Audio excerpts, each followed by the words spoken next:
siz Allohdan qo'rqar ekansiz. Albatta qo'rqaman qizim. Bu qanday so'z bo'ldi? Biroz avval namoz o'qidingiz. Ha, o'qidim o'g'lim.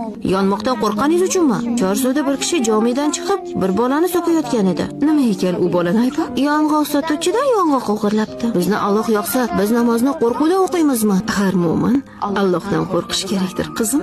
Allohning buyruq va qaytariqlariga bo'ysunmasa, yonishini bilish kerak. Ba'zan to'g'ri ishlarimiz xatolarimizdan ko'p bo'ladi. Ba'zan esa xatolarimiz to'g'rilarimizdan ko'p bo'ladi. U holda nima qilmoq kerak? Xo'sh, tavba qilishimiz kerak. Afarin senga. Tavba qilsak, afv etilgan bo'lamizmi? Robbimni tavba eshiklari har doim ochiqdir, qizim. Islomning 5 sharti, iymonning 6 shartini bajarib, 7 katta gunohdan uzoq bo'lsa, jannatga kiradimi? Alloh bilguchiroqdir. Ibodatlarimizda Allohning rizosini, jannatiga erishmoq, olamlarning sarvari Muhammad Mustafa sallallohu alayhi va sallamning jamolini ko'rmoq uchun, buning uchun esa avvalo eng suyukligimizga yetishimiz uchun namoz o'qiymiz. Ya marhaba.